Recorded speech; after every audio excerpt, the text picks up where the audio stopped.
Yep, that's my delicious Angus burger about to be eaten. And we got about a few minutes before All right, there we go. We're going to start the feed. Can I have your attention, please? We're going to get started.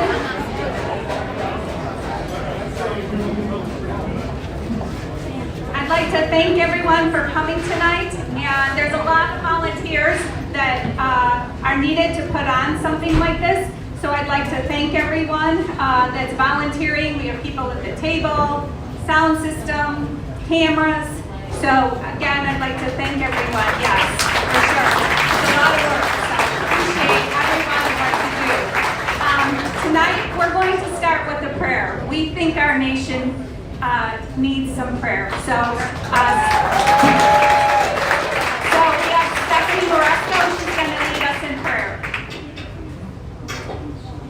Hello. I'd like you to bow your heads with me, please.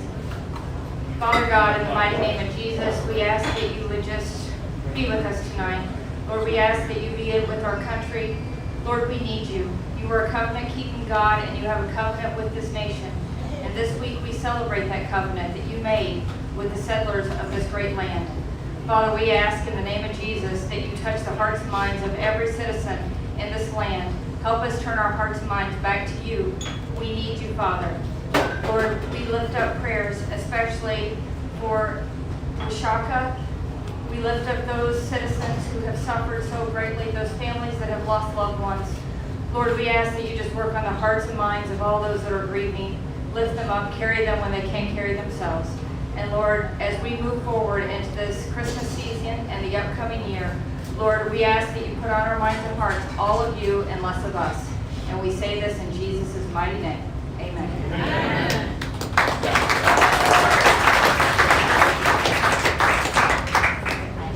Gary, you want to come up for a second? You want to lead us in the pledge?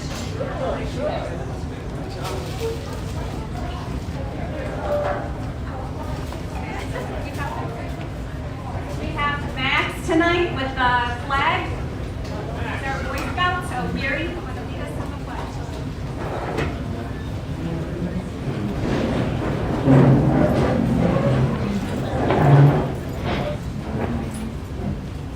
I pledge allegiance to the flag of the United States of America and to the republic for which it stands, one nation, under God, indivisible, with liberty and justice for all.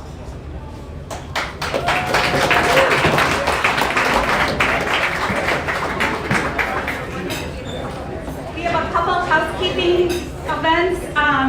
First of all, I just wanted to mention in the back, we've had a few complaints about talking in the back, so if we could try and refrain so that everyone can hear.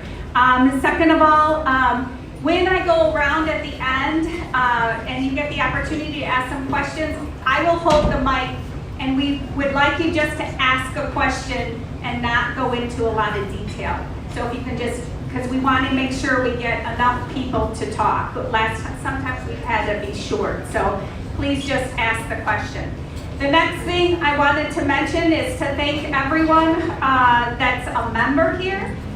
You'll see people walking around with tags like this.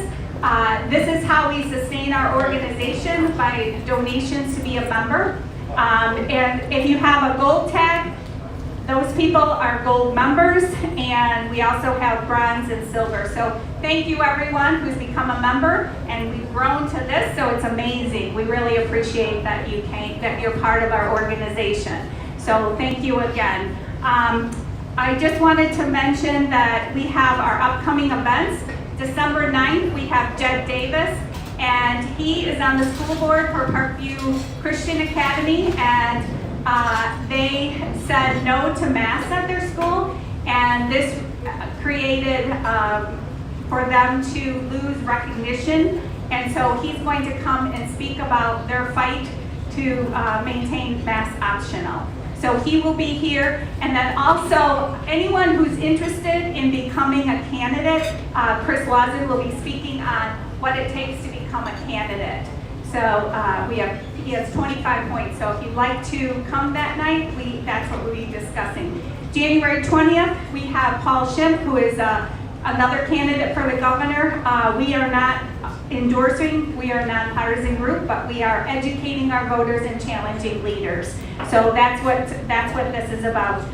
February, we don't have a date yet for February, but it's Rescue Our Children, and it's Illinois Family Institute, and they will be talking about what's going on in the schools, the sex education that they're trying to propose.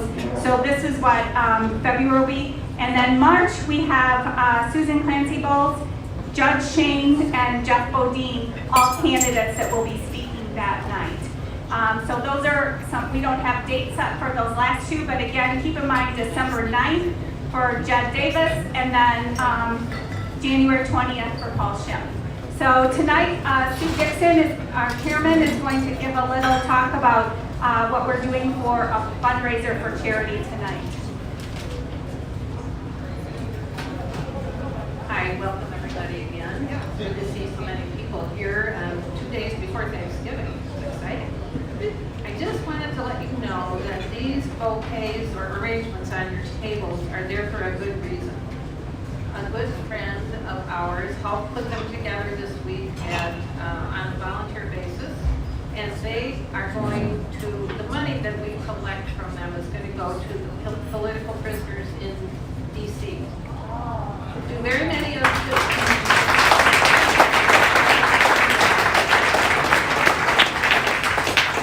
Are there very many people here who don't know about that? I just want to tell you that there are people in jail in D.C. who've been there for maybe up to 300 days who have not been charged, and there is no court date yet. And it's a travesty. Their kids are at home, their moms and dads and wives are at home trying to make a living for them. The conditions are not good. One of our congresswomen went there recently and reported on them. So if you would just feel in your hearts to give us a donation, it can be of any amount for one of these. We'll get this to take home. And the other item is this Christmas ball. So that is in the back. If you want an arrangement, please just pick one up and take it back at the end of the night or whatever. And we'll really appreciate it, and we will send the money directly to them. Okay? That's all. Thank you.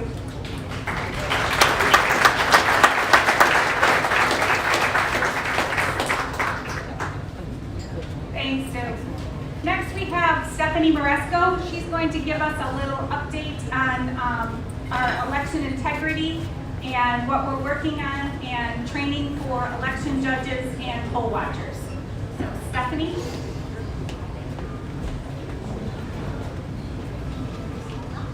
Hello, everyone. Nice to see you again. I'm going to kind of change it up. I'm actually, because tonight we want to encourage each of you to get engaged and to get involved, to become an election judge or poll watcher. So I thought it might be nice for us to you guys to kind of hear my story about how I got involved with everything. So, bear with me. History records shortly after the Declaration of Independence was signed, celebrations broke out throughout the land, where colonists marched in Jubilee. This is a stark contrast to what we see happening on our streets over the last 2 years. It's remarkable to imagine that it was only 56 men who locked themselves away in Independence Hall in Pennsylvania to sign the Declaration of Independence. These men knew full well that what they were doing was tantamount to signing their own death warrant. Yet they risked it all, their lives, their fortunes, everything they had for the cause of freedom. At the core today, what guarantees our freedoms more than anything else is our right to vote. Our right to vote safely, securely, and freely.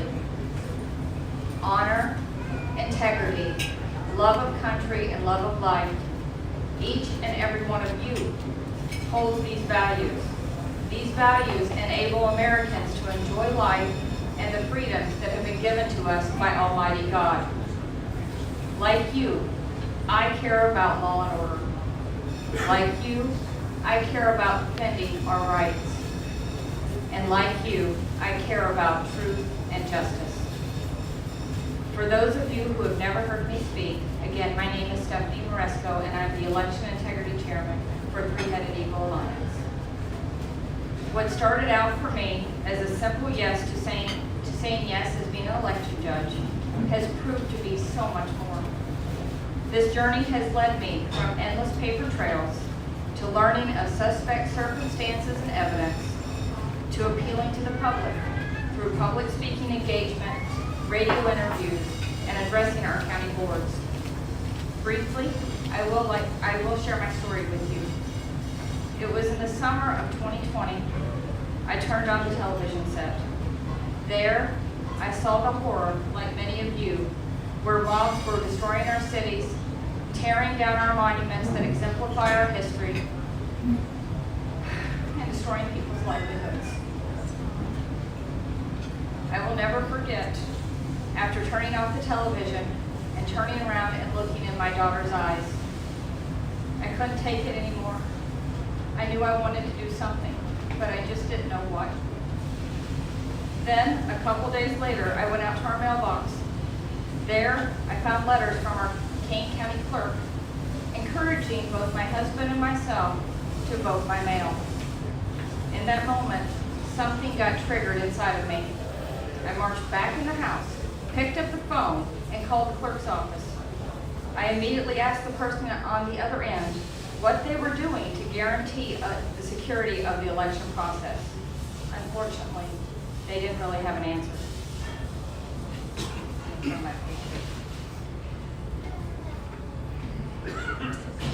Annoyed with their nonchalant responses, and their seeming disregard to any concerns that I had about the election security process. I became frustrated. At that point, I volunteered to become an election judge. Looking back on it, I didn't have an alternative, so I didn't know what else to do. Then came the 2020 general election. I arrived at my post, eager and ready to do my duty. That day, by and large, went off without a hitch. No major red flags. Well, I should say, what seemed obvious at the time were no major red flags. Since I am not an early bird, by the time I got home from my election duties and ate a late dinner, I was exhausted and I headed off to bed. Unfazed by any pronouncement on television, I confidently headed off to sleep, simply because I had witnessed an overwhelming, lopsided victory for our president, President Trump, at my polling place and talked to many others who had done the same. Upon waking, however, I remember feeling shocked when I saw the morning headlines. Confused, bewildered, and sensing something was vastly off, I got into my car and headed to my local coffee shop, hoping to find others that were questioning the results the same as I was. To my astonishment, all I got back were blank stares and quiet indignation. No fight and no outrage. I thought to myself, doesn't anybody care? This election is being stolen right in front of our eyes from we, the people. Are we just going to sit here and take it? Exasperated, I went home and I prayed and I said, Lord, what do I do?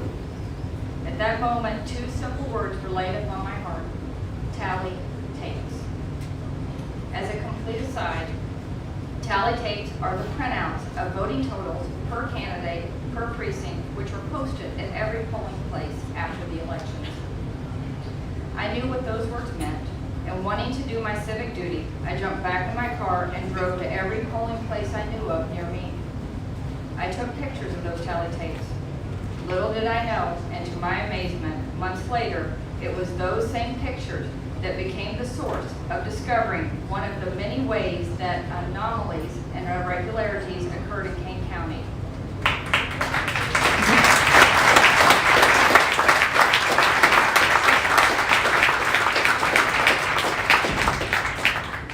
Which in turn was part of the heist of the century.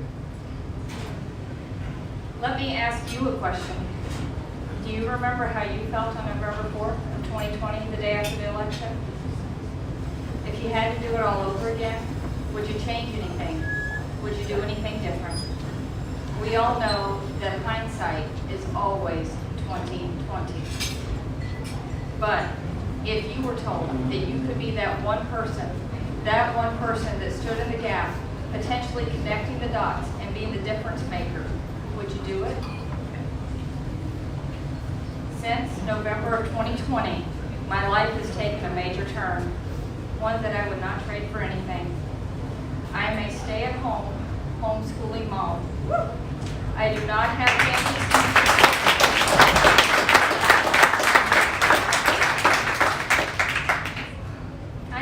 fancy degrees or initials behind my name, but through willingness to search out truth, myself and many others have been able to uncover evidence that warrants conducting a forensic audit of Kane County for the 2020 general election.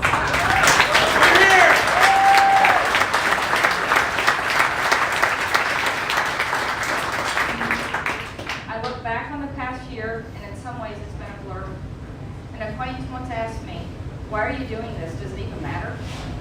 I look back at that person and I said, I can't, in good conscience, look back at my life and say to my kids, when I had a chance to do something, I did nothing. Amen. Not on my watch.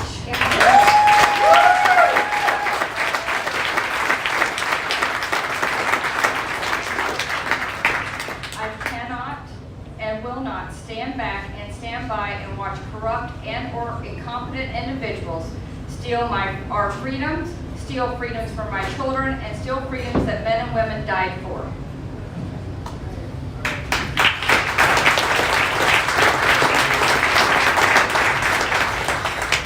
In the end, what I have learned can be summarized from the simple statement from George Orwell, the famous English novelist. 1984! Which he says, quote, freedom is the right to say no. And I say no to mail-in ballots, I say no to fraud, I say no to tyranny, and I say no to us losing our freedoms.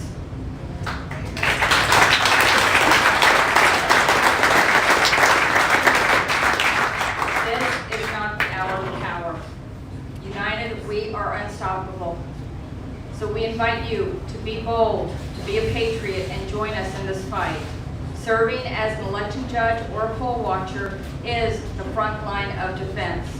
Will you stand in the gap and be the difference maker that God is calling all of us to be? And will you join us and say, not on my watch?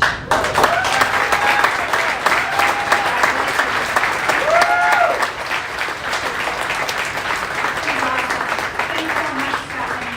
And on that note, on December 4th, Three-Headed Eagle is having election judge training. It's at the Moose Lodge, and it's free. 8:30, come in for registration. 9 o'clock it starts. It should be 9 to 12. Their conservative union is doing the training, and they've done this for many years. They're professionals at this. This will be a training. There will be one by the county as well, but this is our part. So we learn how to do it, not just what the county says. This is so we learn it.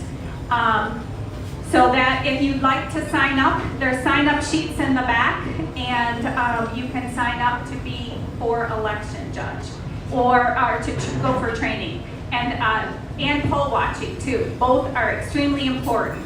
So we have a sign up in the back if you want to be a precinct committee person as well. Those people we need to help our candidates for the upcoming election too. So without any further ado, you came here tonight to hear Gary Rabine speak. He's the candidate for governor for the state of Illinois, and we sure need a new governor. So.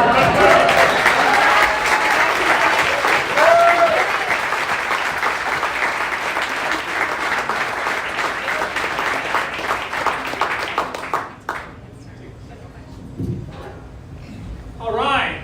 Thank you so much. How about this Three-Headed Eagle? Is this amazing?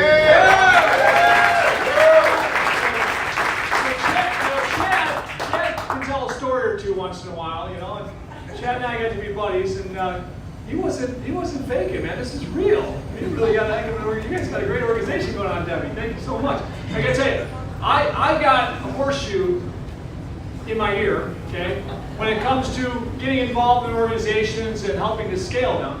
And I'm looking at this organization and understanding the mission and where it could go.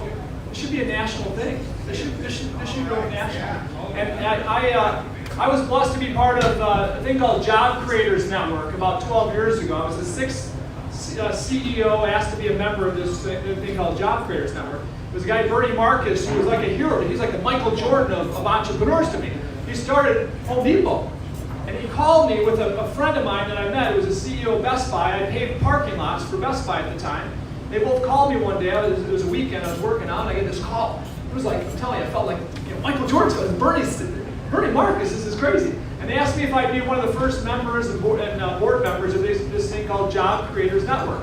And they said with the Obama administration coming in, they were really upset about the vision Obama had for a lot more regulation on business, punishing people that made more money, or all these things. So they said, we want to start this organization to fight that regulation that kills jobs across the country.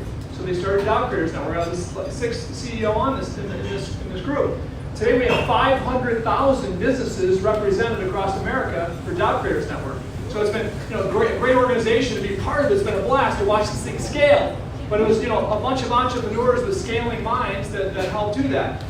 2 years later, I was blessed to meet this young man named Charlie Kirk, and Charlie Kirk said, "Mr. Rabine, I need some help building this organization. I need some money, but you're a free market guy. You love freedom. This is going to be an organization where we teach kids across America in college campuses about why freedom and free enterprise is so important, and why socialism and communism is so dangerous to our future." This 19-year-old kid's telling me this. So I'm like, where does this kid get this what's this kid going to do at 19 years old to make a difference, right? He had 15,000 he raised, and I met him, I believed in him, he told me his story, and found out he had a photographic memory. He'd been studying world governance since he was 9 years old, read a book a day on world governance since he was 9 years old. This guy was a phenom, right? And so I said, man, I told my wife, honey, we're going to support this kid, we're going to help him grow it. And so I was one of his first 3 kind of mentors involved, but what a blessing it was to be a part of growing this thing. Now,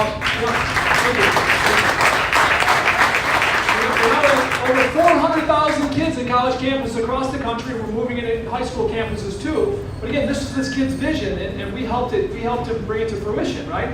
He thought big. And then recently, a couple years ago, I had this other young man come in that was a turning point kid that had aspirations of politics and business. He wanted to do politics for a couple terms. And this young man became a state rep in Iowa at 21 years old.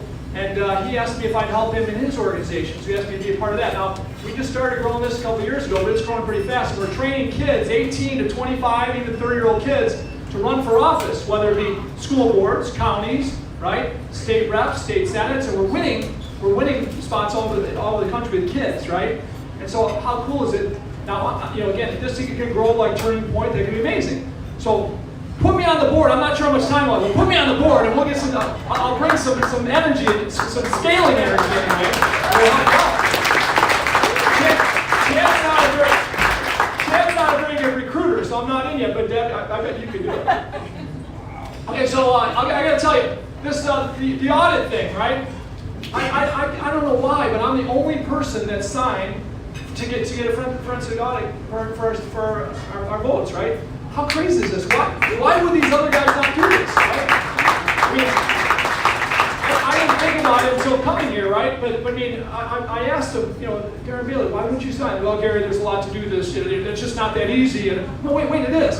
When I do business with the state of Illinois, all right, if I do a sliver of DOT road, all right, my whole business has to be audited for that year. So we end up trying to bid a little bit of decel lanes next to the parking lots we do and some work for the state because we're paying for audits because we have to do some of these, right? But again, we do hardly a very small sliver of our work is decel lanes next to parking lots or whatever, and so we have to be audited in that business because of that, okay? But yet, voting not to be audited, it's ridiculous. It's ignorant, it's ridiculous for these politicians to step aside of that. Or these, even, I like Paul Shemp a lot, this other guy, whatever. I mean, I can't believe they're not signing this. I don't know why. They won't give you good answers. So you guys need to put pressure on anybody that's not signing that, right? Okay, so next I got to tell you, I'll tell you a little about me for 5 minutes here, and then we'll get on to Q&A. But my name is Gary Rabine. Some people get it wrong. Some people say Rabine or Rabine or all different things, but it's Rabine. Long A, long I. All right, and I got to tell you, I'm excited that I was born here in this great country, in this great state of Illinois, in this great country. I'm an example of the Illinois American dream, really. I mean, I've got a podcast. That's long story to tell my whole story. But I mentored young people in business for the last 20 years. Some of which became CEOs and leaders of my companies we spin out and we create, and some of which go on their own and they run businesses. So I love mentoring. And so through mentoring, I ran out of time, and so as far as the time I could spend mentoring as many people as I'd like, I built a mentorship organization called we've got actually 2, but the one that really did well was True Mentors. True Mentors was one where we mentored kids out of the city to be entrepreneurs or business leaders. But when I ran out of time, I started doing a podcast called Ditch Digger CEO. Ditch Digger CEO because I was I don't have any initials behind my name except paving guy, paving guy PG maybe. But either way, I basically graduated high school, went to work, and through high school I worked for a guy paving and seal coating driveways. So that was the thing I decided I was going to try to do paving. I started out seal coating driveways and was blessed to grow a business to be a paving company that paved parking lots all over Illinois. And eventually I had a dream that we could pave parking lots all over the country. My friends and people in the industry said, you can't do that. You can't establish relationships across the country. You're not going to be able to have relationships with asphalt plants and ready-mix plants to do that. Well, I believe there was a way to do it, and it took us about 7 years later from that moonshot, I'll call it, to where we got there. And today, probably 8-9 years ago, all through today, we pave parking lots anywhere in the country that our customers want us to go, and we've become really the most innovative company in our space at paving parking lots. So really, we became the champion of concrete, high production, high quality concrete paving, high production, high quality asphalt paving. There's really not many companies in the world that can do what we do. And being, striving to be a champion, it's a lot of work. But it's really not rocket science, right? Again, no education. I barely made it through high school. I graduated in the top 75% of my class. And an easy public school, by the way. And only because I was a captain of my football team, my wrestling team, that my coaches said, you got to get better grades if we're going to keep you on the team. So they inspired me to get in the top 75%. But I married pretty young. I was married for 35 years to an amazing woman, my wife Cheryl. God took Cheryl October 31st, 2020, a little over a year ago. She had brain cancer. We raised 4 great kids here in Illinois. 3 of those were manufactured by us, and 1 of those we adopted from Russia. Nick's usually with me. He gets a kick out of that one.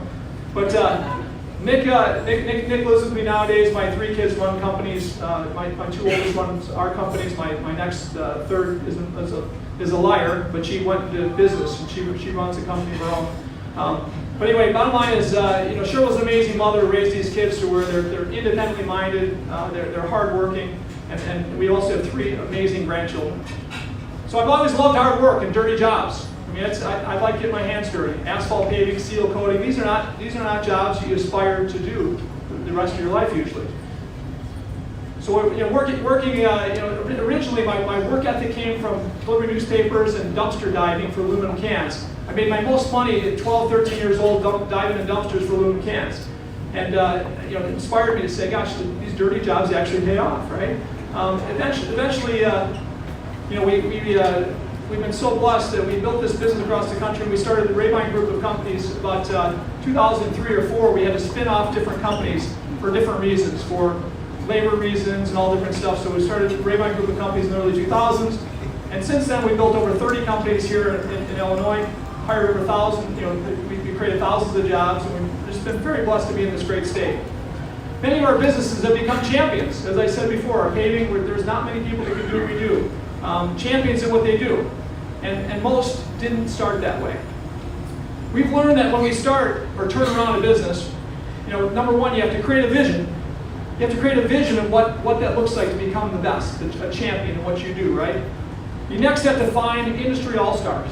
Find the best minds you can find in that industry, and you befriend them, you hire them, use them as advisors, and then you're ready to really get to work. And then you got to compete to be the best, to compete to be the best, to beat the best competitors in the country.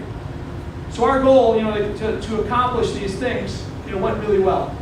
And I can tell you a bunch of different industries where we excel, and we're very blessed. I'm the only candidate who has created thousands of jobs and many businesses here in Illinois. And it means a lot, because we felt the pressure over the years, and I'll go into this a little bit, of regulation in Illinois, how bad it's gotten. Isn't it a blast when you think about this, right? How hard work, just passion and hard work and striving to be good at something. It's a blast when you actually can become really good at it and actually win something, right? Not just a participation award, but get a first place ribbon or be the champion at something, right? Remember growing up with think about your favorite sports teams, right?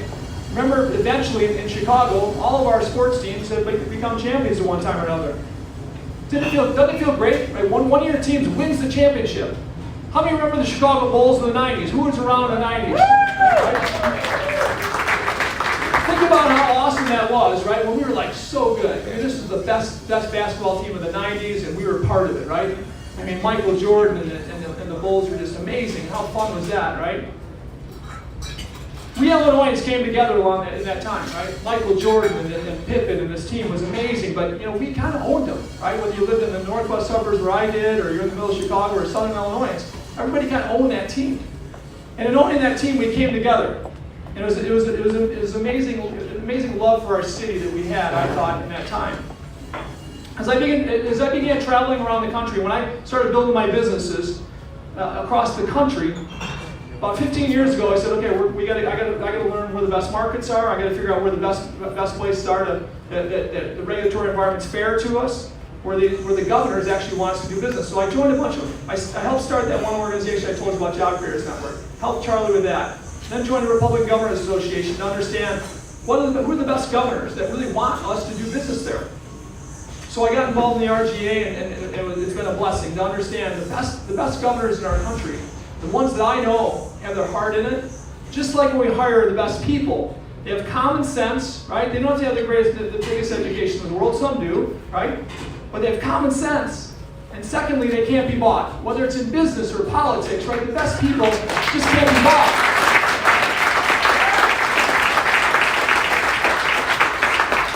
So when I was around searching state by state to figure out where we're going to build our business, we went to Denver and started there in Colorado. We went to Dallas and started up there in Maryland and some other places. But I really wanted to know the top. Who's at the top of the ticket? And eventually, through this RGA, I found out who the governors were. And I got to tell you, some of these people were amazing. Mitch Daniels back then, an amazing guy that really cared about his citizens more than anybody else. Definitely common sense can't be bought. A guy that I wish would have ran for president at one point, in my opinion. But look, I got to know Rick Scott. What a great guy. And lately, Greg Abbott in Texas, and DeSantis in Florida.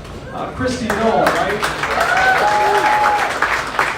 I got to tell you, anyone in this room with common sense could look them in the eyes, have a 20-minute conversation with them, and understand their heart is in it. And there's Republican governors, I got to tell you, that's not the case. There are Republican governors that I'm not as enthused with. They're more political. They're definitely driven by special interests, and that's not who I'm ever going to be, ever. So over the past these past years, traveling across the country, 15 years ago, when I was in a business meeting with customers or with a bunch of other contractors, right, or in the association, I would say, they'd say, where are you from, Rabine? I'd say, I'm from Illinois, from Chicagoland area, Illinois. They'd be, wow, you lucky son of a gun. And I'd go, yeah, it's the best state, the best place to ever start a business, grow a business, right? We're the best, right? It was so fun to be part of Illinois. Only 15 years ago, 2006 we're talking, right? So think about that. We were really the champions of the Midwest back then. We probably didn't know it, but would anybody go to Indiana before Illinois to start a business or move their family? Would anybody go to Des Moines, Iowa? I'm telling you, that's where they're going now. Indianapolis, Gary, Indiana. No, Gary, it's my name, Gary, right? We go through Gary, Indiana. It smelled terrible. I mean, it was disastrous, right? Nobody would go there. Now, are you kidding? Businesses are moving there from Illinois on a constant basis. Indiana's probably doing the best job. So nowadays, when I tell people I'm from Illinois, it's a different story. They look at me like I got a terminal disease. They're feeling sorry for me. Next thing they say, I'm telling you, the majority of the time, the next thing they say is, you're a pretty successful guy. When are you getting out of there? Right? I mean, it is what it is, but it's sickening, it's crazy, it's got to stop. We've become the laughing stock of the Midwest. From the champion of the Midwest to the laughing stock of the Midwest over the last 15 years. So think about this. Now today, we have about 800 people will die in our streets of Chicago. All right, 800. Most younger than my kids. Most of these younger than my 30-something kids, right? I mean, our kids are being indoctrinated in our schools more than anywhere else. And there's a few other places like this, but this is, as you guys know, it's one of the worst places. Small businesses are being smothered by bad policy, causing 50,000 jobs to leave annually.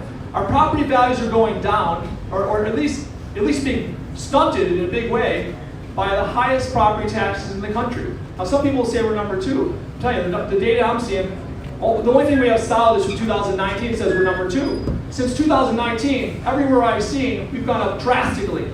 New Jersey was number 1. Unfortunately, I think we may be the best at one thing, right? High property taxes. That's ridiculous. States around us like Indiana have worked hard to stay in shape on these issues, right? Public safety, education, jobs, and taxes. 2009, big changes went on there. They lowered their property tax to 1% from 2.5% or so, right?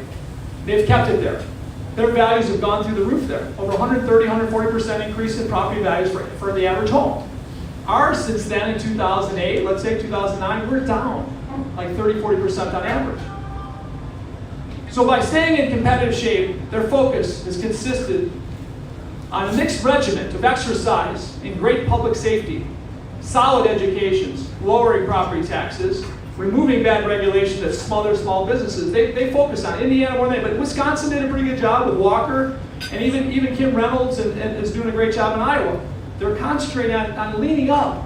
What a concept, right? Leaning up. I mean, so being lean and mean has given them the opportunity to grow their states with much more lower debt.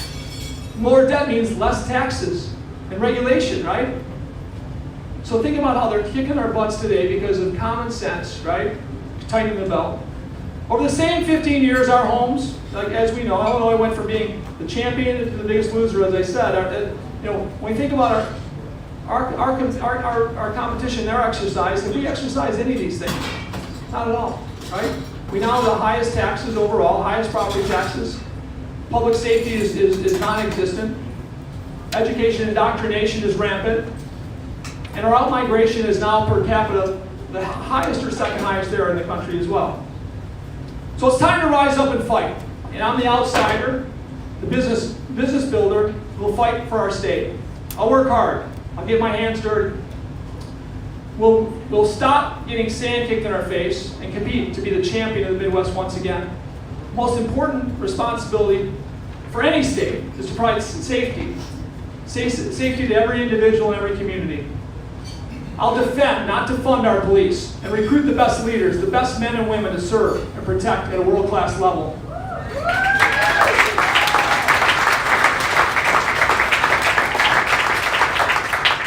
The quality of our future really, though, as all of us know here, rests really in the hands of our families and our children. And the responsibility will be for our parents, not politicians, to raise our kids in a world-class educational environment.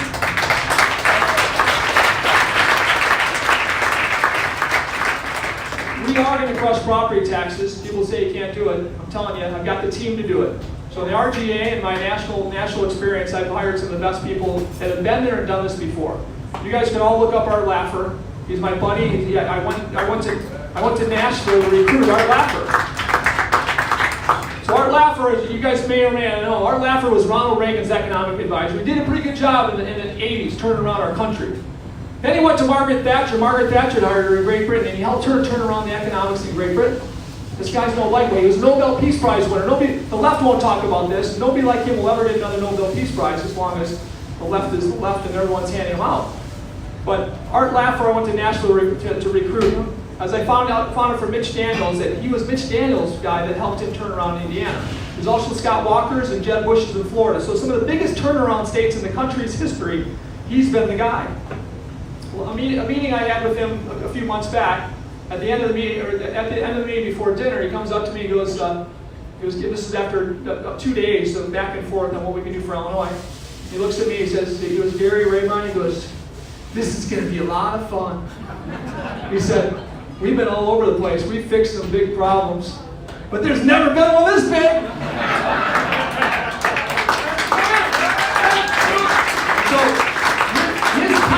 So his confidence and his excitement really, I mean, he's serious. He knows it can be fixed. It's going to take tough decisions. It's going to take some people being a little upset, but it's going to be fixed. So we're going to provide world-class safety and education, crush property taxes, and we're going to save and improve the lives, but we're not ever going to forget about livelihoods. Lives without livelihoods. Think about this. Oh, we're going to save everybody. We're going to put everybody and separate everybody off. We're going to mask everybody up. But we're going to close down half the businesses. I mean, think of the sickness of that, right? I mean, when small businesses and people that have jobs, the lives are affected in a big way, aren't they? That mask isn't going to stop that. These vaccines aren't going to stop that. We're going to respect and incentivize businesses to create jobs and abundant opportunities by reducing smothering regulations. We're going to begin serving our job creators here in Illinois like we haven't in a long time. We're going to never pick winners and losers in business. Never shut down businesses again, like this tyrant president of ours is still doing with the vaccines. Okay, so this is the thing. About 2.5 weeks ago, I filed a lawsuit so this is how great things come around. God, I believe, directs us in a way. I mean, if we just kind of listen, we just do the best thing we can every day. I think He's got our back, right? And I didn't get this for a long time. I was in my first 30, 40 years of my life. I tell my wife, honey, what a coincidence. You would believe I'm just thinking about this person. I ran into him today. And I had an opportunity for him. He had an opportunity. It was amazing. She says, honey, it's not a coincidence. It's not a coincidence, right? She always tells me that. So Job Creators Network, things come back to me, right? Job Creators Network, I called the CEO of Job Creators Network, who's my friend, when Biden said he's finally got the language straight, or he's going to have the language straight for this bill, where everybody with 100 employees or more has to get their employees vaccinated, or they're going to fire them, right? So I said, we can't accept this. What are we going to do? Alfredo, what are we going to do? He goes, what do you think? I said, can we do a lawsuit? Can we do a federal lawsuit? He goes, well, we got a lot of money right now in our account. We got some good lawyers. We can probably do something big. And I said, well, I'm on it. I want to be the name on it. I want to go after it because it's craziness. I will never fire one of my teammates. You'll ever fire one of my teammates. We're not getting vaccinated. We're not wearing a mask. We're not getting vaccinated. And I'm not an anti-vax. I've been vaccinated most of my life. My kids have been too. I'm not anti-mask, but you know what? If we're a free country, we have to fight back to these things, or we're going to be in big trouble. So 2.5 weeks ago, the language is finally straight. So we filed within 1 hour. We had this guy Alex Acosta. This is a great thing. We had Alex Acosta on our side, digging into the language of this thing before it came out. The past labor secretary, right? So we ended up filing a lawsuit within 1 hour of Biden finally getting the language straight after a couple months of talking about it. And so that lawsuit in the 8th Circuit actually got held. First, the 5th Circuit, they put a stay on it, and that was for the state of Texas that Abbott filed. Ours, for business, now we represent 80 million employees across the country with our lawsuit, 80 million, all right? And it got put on hold now. They said, okay, we're putting the brakes on. We're not going forward with this now. But Biden continues to talk like it's all going forward, right? But the head of OSHA, who we sued, said that the brakes are on. We're not going forward. Don't get your underwear in a wad, right? We're not going anywhere forward. So right now it's on hold. The brakes are on, which is good. That's a start. But we're not stopping there. So this lawsuit, so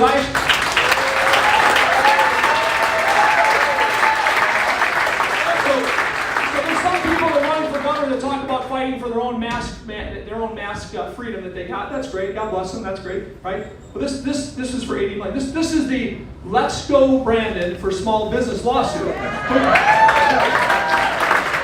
that little guy with the flag with Let's Go Brandon? Now, where's he at? So envision this. Envision this, right? We can be this champion in the middle of the country again, right? Envision world-class safety and education, thriving small businesses and great home values with competitive taxes. Competitive taxes, that means close to 1%.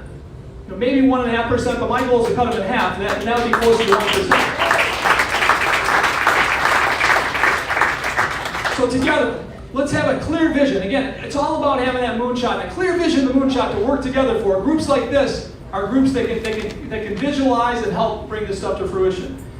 So think about this. Think about us being that free state in the middle of the country. In the summertime, feels a little like Florida maybe, right?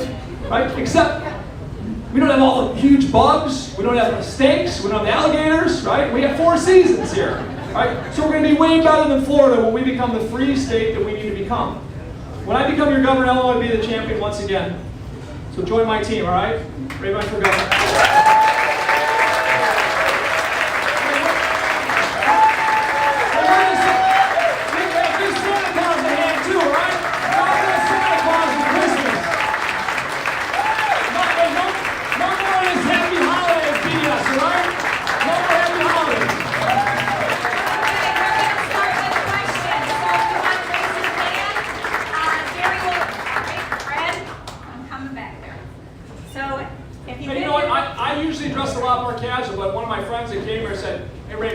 People are talking about you. The T-shirts, the back to blue T-shirts, they're cool in the parade route, the beat-up jeans, but you got to dress up a little better. So I dressed up a little more. I just learned how to tie a tie like 9 years ago. Gary, how you doing? How are you? Good to see you. Good to see you. 10th Amendment reads, all powers not delegated to the United States by the Constitution, nor prohibited to it by the states, are reserved to the states for the people. It seems like the 10th Amendment is the greatest weapon in the governor's arsenal. Yet marijuana legalization is the only issue to which the 10th Amendment's been really vigorously applied. As governor, what federal laws will you nullify and roll back first, wielding the power of the 10th Amendment? Great question. You know, states have a lot of power, right? States have a lot of power. I mean, there's all mandates will be done. Within 48 hours, there will be no mandates if there's any left, which hopefully there's not by then. But if there are, there'll be no mandates left. There'll be. I'm trying to figure out how to do this. And actually, I probably should talk about that. I've got some people, lawyers and people talking to me about how I can do this. But I want to guarantee every person fired or have left their job because of these mandates is hired immediately with a signing bonus, as long as they hold the state harmless, right? So hold the state harmless, signing bonus for everyone that got caught, and put pressure on our hospital systems and in every aspect, right? Because this is wrong. I mean, it's such a Marxist movement. It's terrible. And again, that would start things off in a good direction, right? Yeah. Yes. Thank you. Was there more? There's probably more, right? Second Amendment would be cool. Oh, Second Amendment. Here's a trick. So there's a question on that for me. There was a yes and no question on that. It was an event I was at, and it was, do you support concealed carry, right? The concealed carry law, the way it is. And I said yes, but then I turned and said, wait, no, I don't actually, right? Because we shouldn't have to have void cards, right? Yes.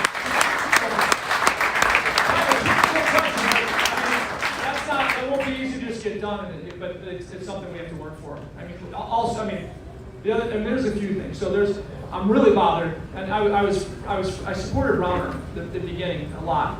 I had fundraisers for Bruce. I like Bruce, and when he passed Sanctuary State Bill, I was really upset, but I didn't leave him yet, right? But then when he did HB 40, my wife and I said we cannot support him. We consider him. So in a call I made to Bruce, he'll remember the call. I said, Bruce, Cheryl's next to me. You know, we love you, man. We're praying for you. But this is the most evil bill we've ever seen. This is crazy. How did this come up? And either way, I mean, that's got to go. I mean, for us to be paying for abortions for those for anybody, for taxpayer abortions is evil. But now we're paying for everybody around the Midwest comes here. That's one industry we have that's growing. How sickening and evil is that? Disgusting. That's got to change.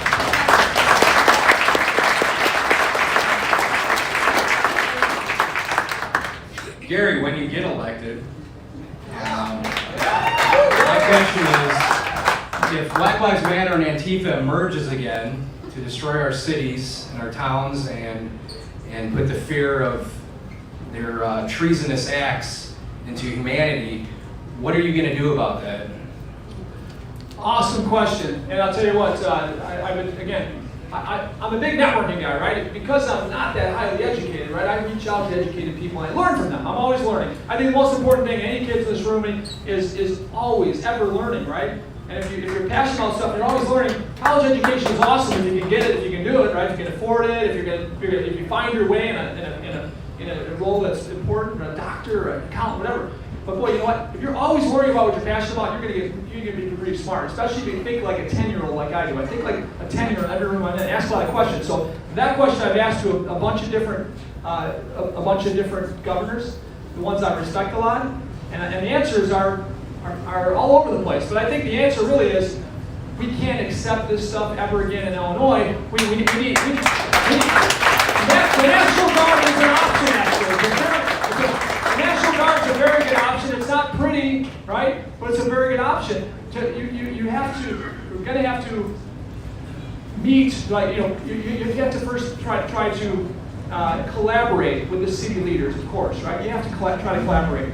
But we know what will happen with that. We know that most likely it's not going to go so well. They're not going to change anything. When you got Soros funding these idiots in Chicago, right? It's just not going to go well. So the next step is, here's the way the state, we want to do it for the state. Now, number one, how does the governor sleep at night? How does the governor sleep? When you have the murders you have, the carjackings you have, the shootings you have every single day, more at the highest level ever, this son of a gun doesn't address it at all. But yet he talks about this Kyle Rittenhouse across the border, the 17-year-old who defended himself to him as a terrorist. But he doesn't talk about the thousands of 17-year-olds, 16, 15-year-olds carrying guns around the city shooting at people, right? I mean, he doesn't address that.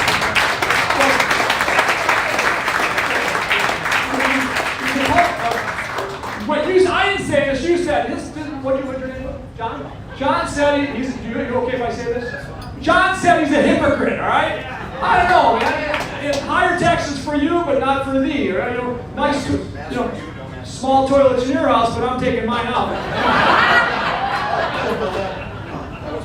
Gary, speaking of toilets, shouldn't that house be condemned? What would be the cost of paving over that lot?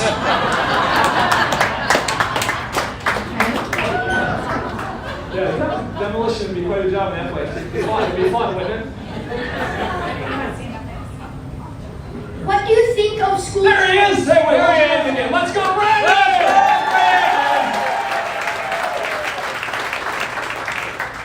What do you think of school choice? Oh, good question. That's a great question. Okay, so, give me a hand. That's a great question, man. Nice hat, too. I like it. Okay, so, school choice. I'm a huge fan of school choice. You think about where I live in McHenry County, it's not that expensive actually to get a private education, and the schools are wide open. I mean, they're inexpensive relative to Chicago, close to Chicago area. But we must have school choice. Okay? Yes. When I look at if you go down around the city and you look at these Inglewood neighborhoods, some of these neighborhoods, these kids, they have no choice at all. And the school they got to go to is run down. The teachers don't teach. It's terrible. The parents have no choice to take them anywhere else, right? So when I look at mentors and that, now this gentleman I'll tell you right now is not a mentor of mine in politics. I don't agree with most of what he said, but Jeb Bush is a friend of mine, and he knows this. And I tell you, he's a nice guy, a really nice guy. But he has been the best when it comes to school choice. Actually, initially in school choice, he was one of the best to develop his state into a school choice state and a voucher state. So I respect that part of what he did there. Right? Indiana's doing more of it. The best states in the country all believe in school choice is the direction they have to go in. Right? We need it. We need our parents to be involved in teaching, not our politicians. Right? Yeah. And school choice will play big. When the teacher has a voucher, they're calling it scholarships right now out of your taxes. Let's say $7,000, $8,000, and maybe it's $10,000, $12,000 they cost to go to the school. Right? They can at least have a chance of taking their kid to the competitive school down the street. Right? So vouchers are a no-brainer. It's the only way we're going to straighten out our education system in Illinois for sure. And the thing is, right, we have more leverage than ever. What's happened with these teachers' unions is so ridiculous, right? We have more leverage than ever in the state of Illinois or any state in the country to push back on their crazy Marxist teachings, right? It's more leverage than ever. We have the best in education now in homeschooling we've seen. My daughter's homeschooling. I've got lots of friends who are homeschooling. The best basic curriculum that you can find, I'm finding homeschooling. But also, think about if kids had to be out of school for a short period of time through homeschooling, through private schools, through online, whatever. We could suffer for a few months probably, right? And get back online to where we can educate kids through electronic. Remote learning, absolutely. But if remote learning can't be very long. It's not something you can do for very long. But guess what? Is it better to be in the Chicago schools with these teachers unions that are killing our education system? You've already said it's just as bad. Yeah. Either way. Bottom line is there's a time to fix it. And the time is now. I believe the teachers unions, not the teachers that I know. My friends are great people that want to do a great job. All right, teachers unions in Chicago are terrible. And we've got to go after them. Hi, I was told I can only ask you one question. So I guess I will address the elephant in the room. We need to fix the 2020 presidential election fraud. Without that, what is the point of having other elections? Yeah, well, okay, number one, absolutely, we got to fix it. We got to fix it. I mean, yeah, if we go backwards and it ever gets fixed, that's amazing, right? There's a lot of people working on that. We'd love to see it. But we have to learn from it for sure going forward, make sure that we're fixing it for the future. We've got some great stuff going on. There's a bunch of friends of mine, and Chad was part of this, and a couple of people in this room, educating police and public workers and police in Chicago on judging, poll watching, and judging. We have to do a lot more of that. I mean, when Rauner won, he did a pretty good job of putting judges in place all over the worst precincts, the worst polling places in the state. We have to do the same thing. We have to rise up. We got to get lots of people as judges and poll watchers. the computer stuff, right? All that. I mean, we've got to figure that out as well. But if we don't have as many Republicans and strong conservatives at these polls, we're done. Right? We can't compete. When you get one person and they're 5 in many cases, we can't win, right? So it's a big deal. We've got to fix it, right? There's nothing we can do to fix it. But people in this room rising up to do this, I think Stephanie mentioned it, right? We need more people raising their hand to be poll watchers and judges. Hi, I'm just going to piggyback off of her statement about voter integrity, but if we don't address, and how do we address the media? Because who pushed the narrative of the false, fake election was the media, and most of the media is bought and paid for. So there's another whole angle, like how do we can all vote and we can all be conservative and we can go into our school, but the whole basis is that the media, from Good Morning America to Jimmy Kimmel, is lying 24/7. You know, faith comes from hearing, and hearing from lies all day long being pounded in your head. People just subliminally believe. So we have to address the media. What if any are the steps we can take to hold the media accountable for their lies and for the narratives that they create that the people are buying into? What can you do? Yeah, I'm not an attorney, so I can't answer that question perfectly. But I mean, we need to definitely when you look at what's going on in our media, we're still watching the same stuff. There's plenty of news media things popping up out there. We got this thing called Freedom Square that's coming out right now. It's all conservative and it's patriot type of stuff that's coming out.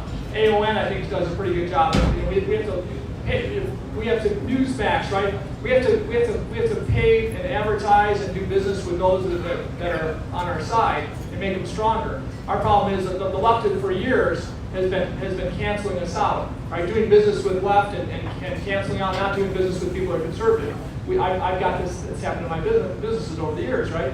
So we got to get stronger and stick together and not be the ladies and gentlemen in the room always and basically the lightweights, right? We got to get tougher. So I think we also have to start suing them when they do crazy things, right? We need to sue them, right? If they're saying things are untrue, we got to go after them. I mean, Biden, who's going to go after the president usually, right? You have to have strong enough organizations that with enough numbers go after them to stop what they're doing, right? Like this organization right here, we need to grow this to hundreds of thousands of people, and you got a lot more strength in numbers, right? But to do that, I mean, we got lots of problems. To answer the question, I can't tell you except sue them when they're dragging to the front. What's that? That's the most powerful tool is the media. It's the most powerful tool. We need help. We need to help new media channels grow, right? Yeah.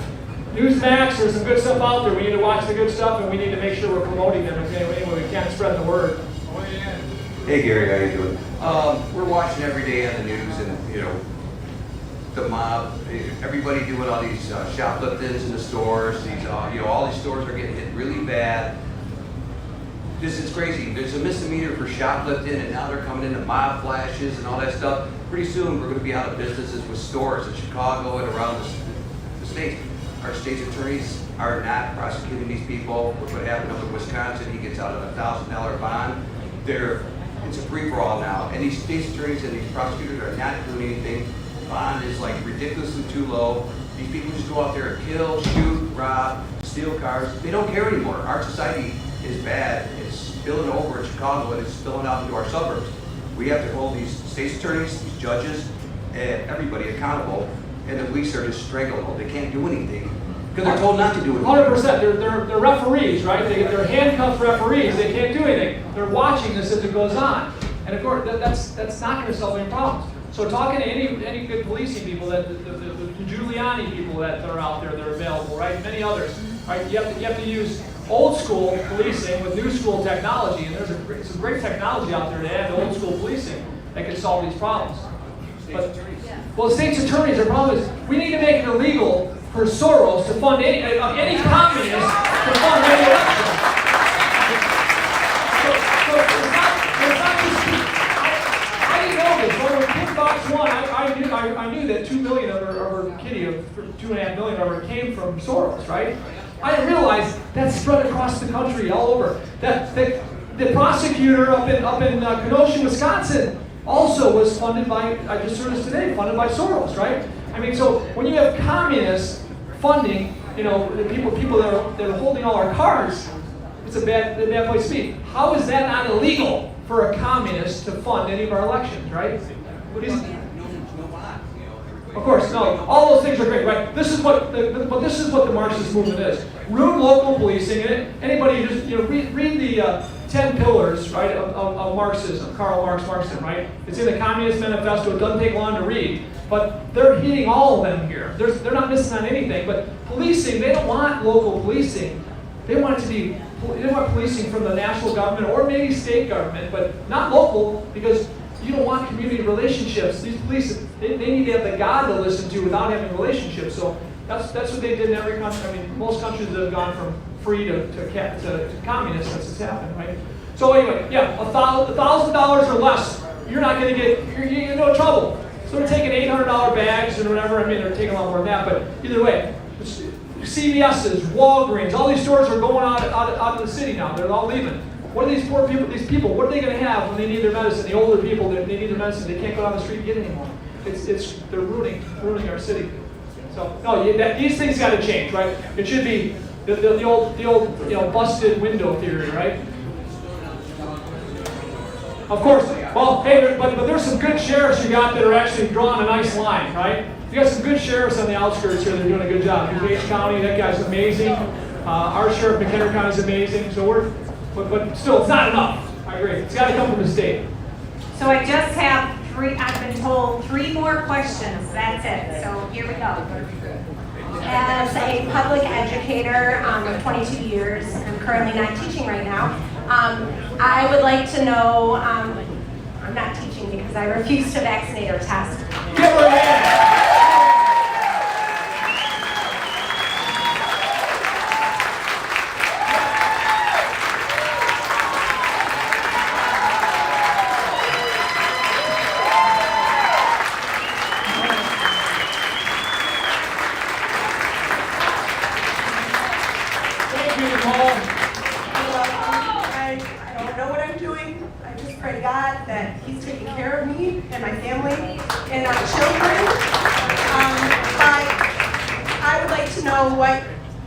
Once I am done with this fight, then I have to go and fight the woke curriculum that's coming into our schools because it's wrong.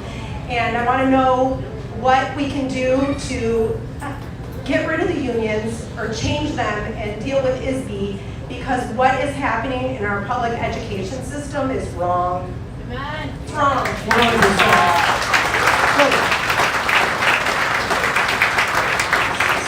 Sex education, kindergarten through 6th grade, it's ridiculous, right? Again, it's politicians, trying to take over our schools instead of parents, right?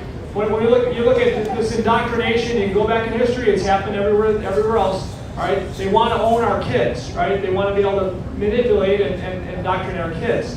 So we got to fight it hard. I mean, this can't be acceptable. It's not acceptable in good states. It should be accepted in our great state that we're going to be in. But when I think about you, Nicole, you're the type of person. I've got a bunch of people that come to me, right? You're the type of person with backbone. You're the type of person with morals, right? A moral compass. You're the type of person that any great company would want on their team. So through Job Creators Network, and if anybody has any other ideas, says I've not got this done yet, but I want to start a job board and say, here are the people in our society with backbone that any great company would want to hire, right? We're sleeping out. Unfortunately, so many people that don't get it. They don't understand freedom. Many family members of mine, friends of mine, they don't understand how important this is, and they don't understand even health. I've got young people, friends of mine, they're taking this when they're at no risk, right, for COVID, but they also have risk for this vaccine, and they're not out of the woods. They can still get it, right? So it's craziness, but I got to tell you, I'm confident that there's a job board, and I've talked to a bunch of police about this, and they're great people, that my business and businesses like mine would love to hire people like you. Love to. Yes, amen. And to piggyback off that, Gary, Mr. Rabine, thank you so much. we are going to be launching something like that. So we've got you, and we're also bringing a new school to St. Wait, what was your name? Carmen Santiago King. Carmen. Okay, Yes. I want to hook you up with job fairs that over 500,000 businesses, and I want to figure out how we put it together and build a job board. We do, I've got you, because I have the job board, and it's called Freedom Employment, and it's coming to you soon. Yeah. We're launching very soon. So Gary and I, we will be talking, and we've got you. You need to know that here in King County, you have prayer warriors. We have so many people. We have new schools coming. Just know God's got you, and God's got our community. Well, that's awesome. Okay. When good companies hire people, they want great people that are independently minded, so they can be accountable, right? Yes. The people that are sifting off, the people that with a backbone, we have a lot of sheeple in our society that just kind of go with what's going on, go with the flow, right? Whatever it is, and the best people are standing up. Those best people are going to be amazing. It's going to be an amazing job board. So I want to help any way I can here. Well, it's going to be beyond a job board, but we'll talk about that some other time. All right, good. My question is, and it might not be a popular question, but it's a question, a valid one. As a Latina here in Illinois, who has been given the talk track growing up as a minority, that the Democrats, and again, I'm nonpartisan, so this is, a genuine question here. Growing up in that space in the inner city, the talk track was, we vote Democratic because they go for the underdog, and by the way, we're the underdog. So overcoming mindset, all of that set aside, because there's so many deeper roots to all this, my question is, what is your plan to really educate the minority groups here in Illinois and really explain to them your message so that we can, understand what your message is and how you're going to stand up for the minorities here in Illinois? And what does that mean for minorities that are thinking or on the fence between the Blue Party and the Republican Party? Yeah, so Trump said it best. Trump said it best when he said, what have they done for you lately, right? Democratic Party. But I'll tell you, here, I believe this. When you think about the Democratic Party in Illinois, what they've done to job creation, we're losing 50,000 jobs a year. I know we can flip that to gain 50,000 jobs a year, right? My business is paving, concrete, roofing, all the things we do. The Hispanic community is the strongest community that likes our type of work, right? And so we're probably 75% Hispanic, and my family is probably half Hispanic. My sister married a Mexican guy, my brother-in-law a Mexican girl, my nephews and nieces, we got more Mexican and black than we do white in my family, right? Yeah. So bottom line is, when I see what's going on, what they're being taught and stuff, it's my white nephews and nieces are the problem, and my black nephews and nieces are victims, and my Hispanic Mexican, they're victims, right? That's bullshit, right?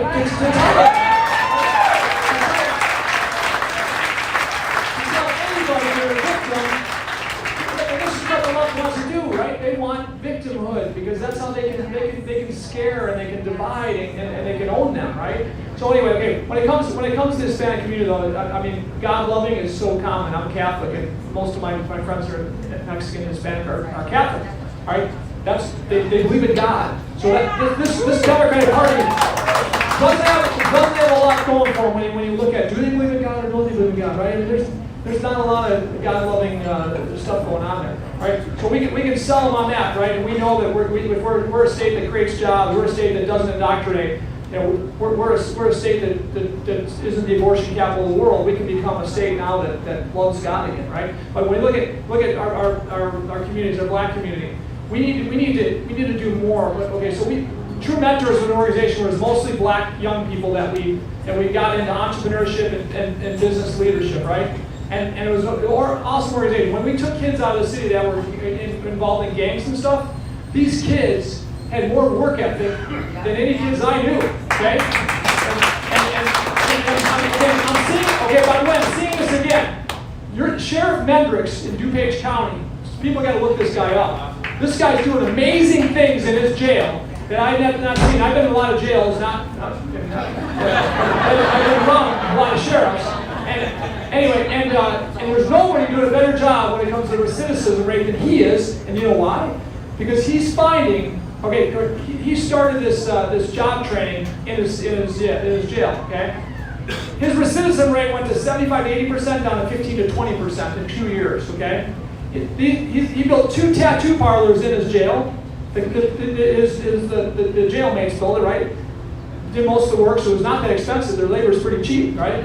Then he brought a carpenter contractor in to start training the trainer to train them how to do carpentry.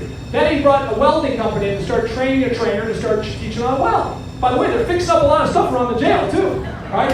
Next he taught cleaning, right? I've got friends in the cleaning business. They're starving for management and people that clean. Okay, he's got like 4 different trades right now that he's teaching these inmates, right? And when they get out, okay. By the way, so I'm in a room with 10 of these. They're all gang members, 10 of them, telling their stories. So Sheriff Hendry wanted me to meet them all and understand what's going on. So I brought my son and a couple other entrepreneurs with me, and we wanted to listen and find out how can we take our trades and teach them our trades in the prison, in this jail. So when I'm listening to these guys, every single one of them had their tattoos either removed or covered up. Okay. Now to do that, they can have a lot of confidence that they're gonna have a job when they get out, right? And they've got opportunity. And so he basically has people saying, I'll hire 2 guys, carpenters, when they get out, and we're going to pay them $30 an hour, or whatever, $40 an hour, right? I've got a job with welders, and we need welders, and these guys are going to hire 5 welders, right? Anyway, unbelievable. These guys are so confident that they're taking off their tattoos. You know what that means? They're dead if they go back to their communities. And by the way, all 10 of these guys are from different areas of Chicago, Rockford area. Every one of them said if they were on the street 2 years ago, they'd want to kill the other person. They want to. Now they're all brothers. They love each other. They're brothers. So the question I asked them, just like when I mentioned a minute ago, I said, "How many hours a week?" I want each one of you guys tell me how many hours a week did you work doing the job you did, drug dealing, right, whatever it was. How many hours a week? You know, robbing people. How many hours a week did you work? Include the time you have to look over your shoulder for somebody wanting to shoot you or bump you off, right? That's working time too. So, sure enough, it wasn't 10 hours or 12 hours. It was every waking hour. They're working, right? So again, I'm like, that's work ethic. I'm not, you got to change that. You have to change that to just half of those hours. Just half of those hours welding, carpentry, paving, concrete, asphalt, right? These aren't murderers. These are people that are going to get a year, 2 years, 3 years. But bottom line is that's how we make a difference, right? Besides the fact we've got to have real law again, right? We can't allow people to steal anything without getting in trouble for it. But this is real recidivism like that is amazing if we get it done. We can. So I'm a mind of duplication. So duplicating that over and over and over again in our state would be amazing. Oh, by the way, all the money he does this with is all private money. It's all private money. It's people in the area that say, I'll give you 10 grand if you get to help you get the massage parlors. Not massage parlors. That would be another one, though, wouldn't it? That would be another one. So the tattoo parlors, anyway. You had somebody come and say, I'll give you the money for all the equipment there, right? And Gary's saying he needs a massage. It's been stressful this week. What's up, Ashley? Hey, Gary. Hey, Carmen, before I get to my question, I want to tell you something. Gary can't say this, but I can. So my name is Ashton Ramos. I have a nonprofit. And before Gary even decided he wanted to start trying to run as governor, he supported me. And I got to give a shout out to Jesus Salori over there and Joshua Alvarado. You know what the best thing about being a minority is when people don't treat you like you're something different. When we talk to Gary, he talks to us like we are just equal. We're on that playing field. There's no way about it. We're pretty stupid if we think we're any different because of something like color. Melanin, right. It's nothing. Right? It's nothing. So my question to you, Gary, is none of what needs to happen in Illinois is easy. And there will be growing pains, and we all know it. But here's my question to you. Do you have the fortitude to stand against the woke mob, to go out on NBC, ABC, and all the ones that are going to tear you up? Can you stand against them with us? Yes or no? Absolutely, and I'll tell you why.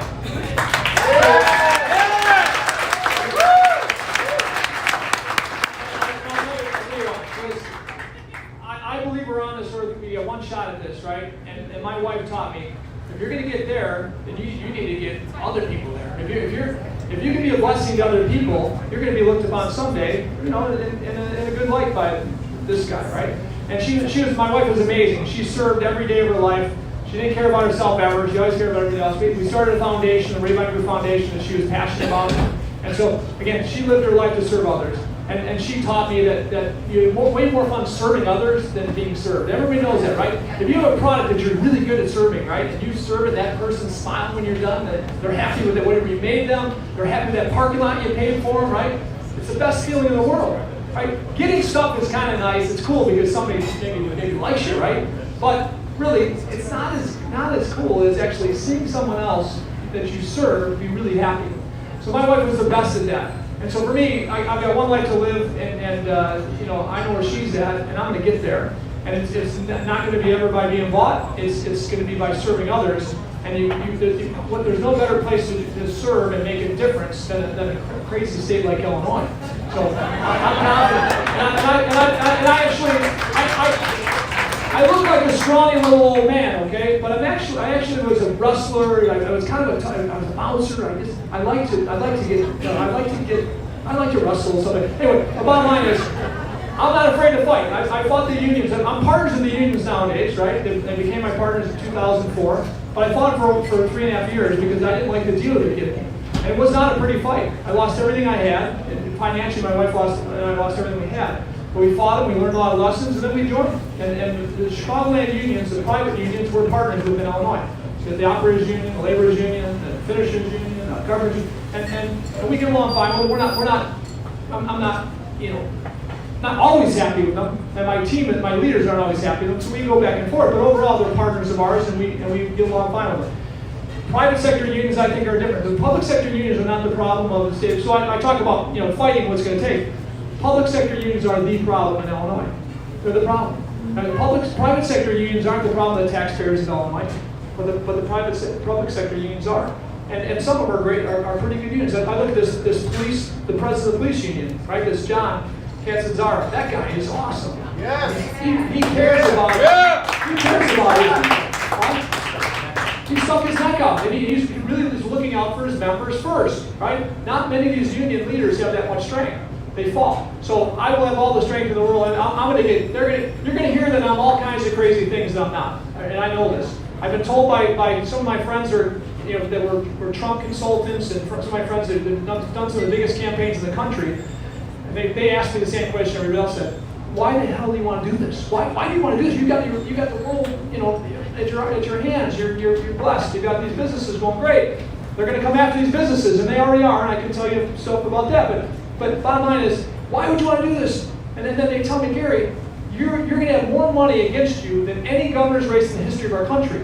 And to spend $10 or $20 or $30 million on undermining you and saying you're a terrible person, I got to tell you, he said some terrible things. He said they're going to call you this, and this, and they can have some type of proof they come up with that's showing that there's text that said this, that you said this, or there's videos with your face on a body doing this. I mean, they said crazy things. I said, well, it's not me, so that's okay. I can still confidently get through those things. And so I'm gonna have to fight, and that's okay. So far this is nothing. We've got 3 other candidates in this race. They're pretty nice guys. I mean, I don't know about pretty, but they're nice guys, I think. And we're not going after each other yet. And I think we need to work together to make sure the winner wins. And what we've said all along, we're gonna fight hard to go after Pritzker. That's the target. And man,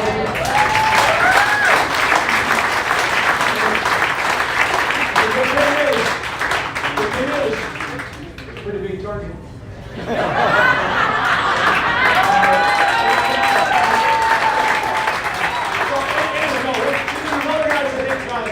We got to focus on him, right? That's the key. So. Anything else? Gary!